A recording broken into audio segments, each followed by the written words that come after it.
My twin sister Rachel abandoned her newborn on my fire escape, then vanished into the Chicago winter. My parents coldly declared, "She's your problem now." 12 years later, they ambushed me with lawyers, claiming I'd stolen their granddaughter. But when I slid that manila envelope across the courtroom table, the judge's face went ashen.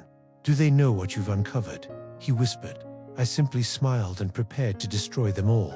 I am Victoria, 29 years old, and 12 years ago, my twin sister Rachel left her 2-week-old daughter Maya on my fire escape during a blizzard before disappearing into the night. My parents, Richard and Eleanor Blackwood, refused to help, icily stating, "She's your burden now." I raised Maya as my own flesh and blood, building an unbreakable empire of love between us.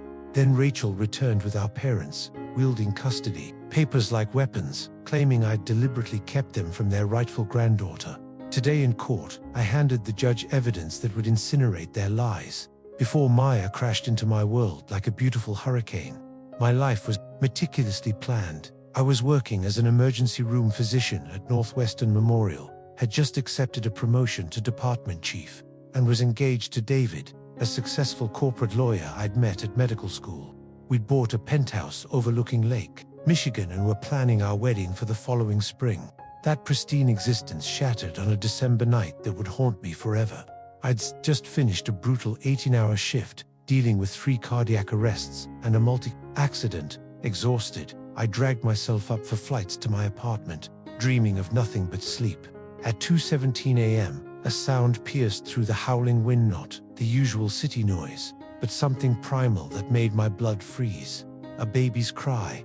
On my fire escape, wrapped in newspapers in a thin hospital blanket, lay the most beautiful infant I'd ever seen. Her tiny fists were purple from the cold, her cries weak but desperate. Pinned to the blanket was a note scrawled in Rachel's chaotic handwriting. "Her name is Maya. I can't save her." That was it. 6 words that detonated my carefully constructed life. I snatched her inside, my medical training kicking in as I assessed her for hypothermia and frostbite. She was dangerously cold, but alive. As I warmed her tiny body, she opened eyes identical to Rachel's deep green with flecks of gold. In that moment, something primitive and fierce awakened in my chest. This wasn't just my niece, she was mine to protect. My first call was to my parents, who answered on the 14th ring. Rachel dumped her baby and ran. I said without preamble, "I need help." The silence stretched like barbed wire. We told her to get rid of it. My mother's voice was arctic. She made her choice, now live with the consequences. My father's voice cut through like a scalpel. "You're a doctor, Victoria. Figure it out. We're done cleaning up Rachel's disasters." David's reaction was equally devastating. "A baby? Are you insane? Call child services immediately." When I refused, he delivered his ultimatum. "It's her or me, Victoria. I won't let your sister's mistake destroy our future." I chose Maya without hesitation, hurling his engagement ring at his retreating figure.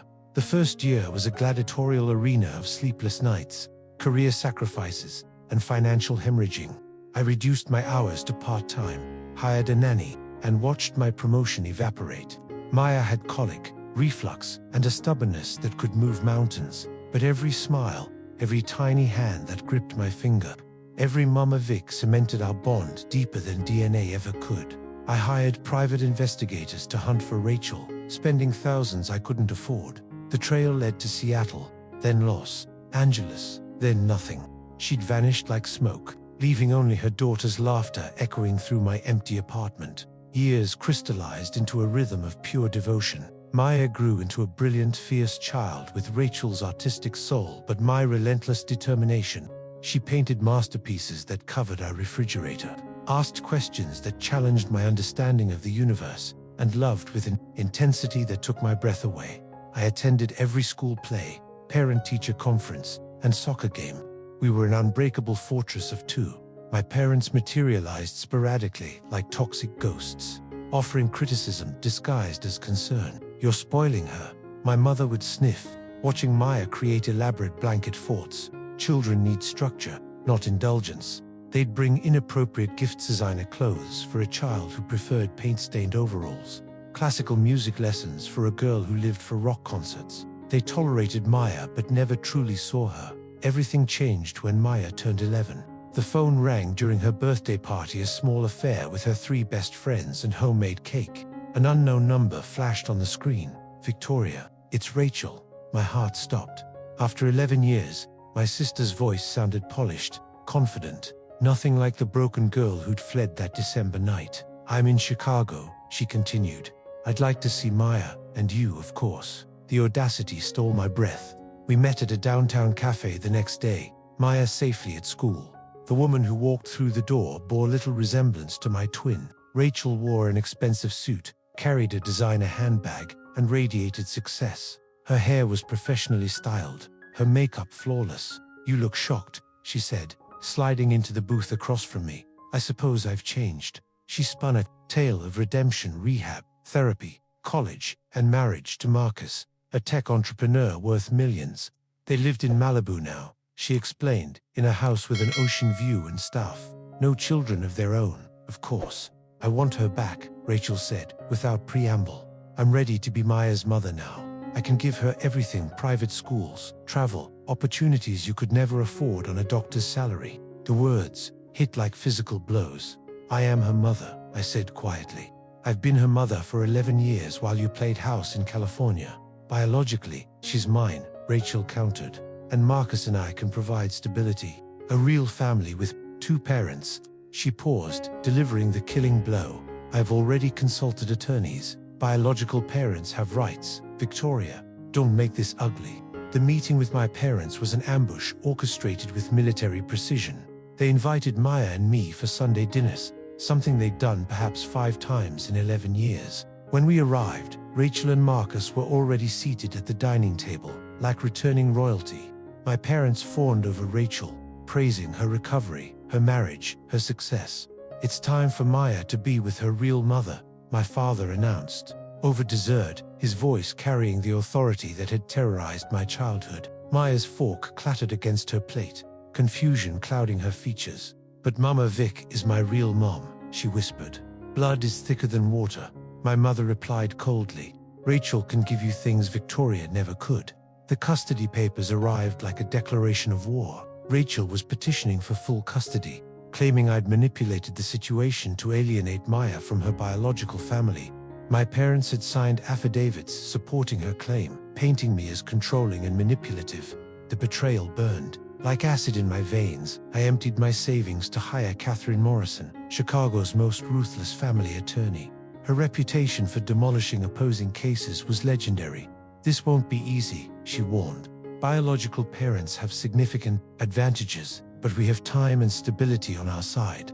Maya began having nightmares, clinging to me with desperate intensity. Are they going to take me away? She'd ask, her green eyes wide with terror. Never, I promised, holding her close. You're mine, and I'm yours. Nothing will ever change that. But privately, fear gnawed at my soul like a cancer. The private investigator I'd retained years earlier called with urgent news. You need to see this, he said, spreading documents across my kitchen table.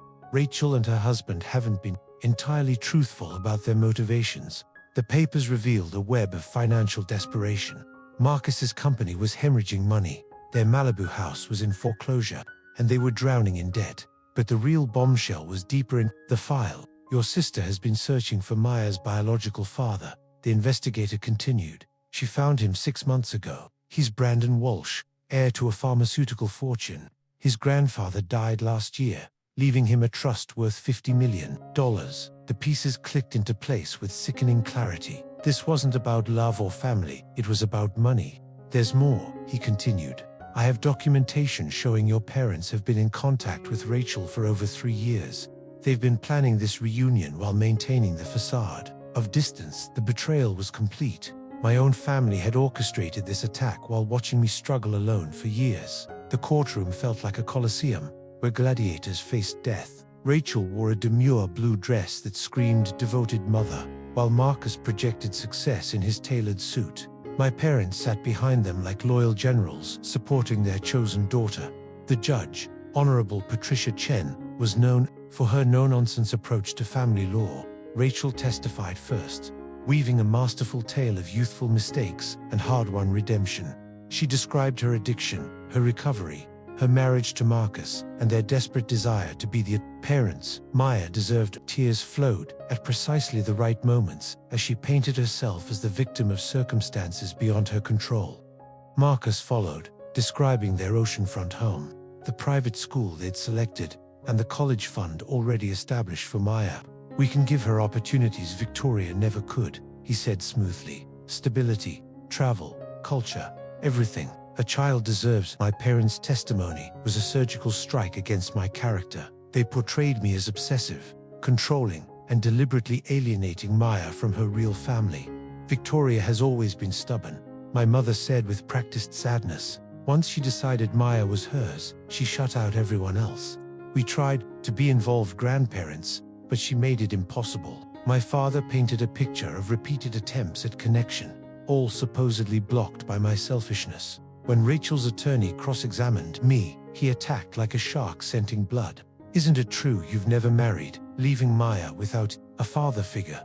Isn't it true your apartment has only 2 bedrooms, while my clients can offer Maya her own wing of their house? Isn't it true you've denied Maya access to her biological family for selfish reasons?" Each question was designed to make my love seem insufficient, my sacrifices inadequate. But I answered with calm dignity, refusing to let them see the rage burning in my chest. "I've given Maya something money can't buy," I said finally. "Unwavering love and dedication. I've been there for every nightmare, every triumph, every moment of her life. That's what real motherhood looks like." Then Catherine rose for my defense, and the temperature in the room dropped 10 degrees. She called Maya's teachers, who testified about my consistent involvement and Maya's obvious security in our relationship. The school counselor described Maya's distress since the custody battle began, noting her fear of being separated from the only mother she'd ever known. But the nuclear option came when Catherine presented the manila envelope to Judge Chen. As the judge reviewed its contents, her expression shifted from professional neutrality to barely contained anger. "Counsel, approach the bench," she said sharply. After a heated whispered conference, she returned to her seat with fire in her eyes. "Ms. Blackwood," she addressed Rachel directly, "were you aware your husband has been investigating Maya's biological father for potential financial gain?" The color drained from Rachel's face as murmurs rippled through the courtroom. "I, Marcus, handles our legal affairs," she stammered. "And Mr. and Mrs. Blackwood," Judge Chen continued, turning to my parents, "your sworn testimony claims you've had no contact with Rachel for 11 years. Yet I have phone records, emails, and text messages proving otherwise. Did you knowingly commit perjury in my courtroom?" My father's face turned purple with rage while my mother clutched her pearls. "We were protecting Rachel's privacy," my father blustered. "That's not what I asked," Judge Chen replied icily. "I asked if you lied under oath." The judge's ruling was swift and merciless. "Having reviewed the evidence, I find that the petitioner's case is built on deception, financial motivation, and a callous disregard for Maya's emotional well-being. The petition for custody change is denied. Maya will remain with Victoria Parker, who has proven herself to be this child's true mother in every meaningful sense." As the gavel fell, I felt the weight of 12 years lift from my shoulders. Maya would stay home, where she belonged. Rachel approached me afterward, her perfect facade cracking. "I never meant for it to go this far," she whispered. "Marcus convinced me we deserved compensation for all those years." "You deserved nothing," I replied, my voice steady as steel. "But Maya deserved better than a mother who would sell her childhood for money." I gathered my things and walked toward the sunlight, toward home, toward the daughter who chose me every single day. That evening, Maya and I celebrated with pizza and ice cream on our tiny balcony overlooking the city. As the sun set, painting the sky in shades of victory, she leaned against me and said, "Mama Vic, I was scared they'd make me go away." "Never," I promised, kissing the top of her head. "You're mine, I'm yours, and nothing in this world will ever change that." The aftermath required rebuilding boundaries with surgical precision. I allowed my parents one supervised visit per month. My terms, my rules, my house. Rachel was granted 2 hours of supervised visitation every other weekend, with the understanding that any attempts to undermine my authority would result in immediate termination. Marcus never appeared again. Their marriage, apparently another casualty of their failed scheme. Maya continued therapy to process the trauma of nearly losing the only mother she'd ever known. Through art and conversation, she worked through her complex feelings about her biological family and their attempt to tear apart our lives. Some people are related by blood, she told her therapist, but Mama Vic and I are related by choice. That's stronger. As Maya approaches her teens now, fierce and brilliant and completely secure in our love, I sometimes reflect on that December night when my life derailed so completely. I never planned to become a single mother at 29, sacrificing career, advancement and personal relationships for a child who wasn't biologically mine. But that unexpected detour led me to the greatest love of my life. Blood may make relatives, but love, real, daily, unwavering love makes family. And Maya and I were family in the truest, strongest, most unbreakable sense of the word.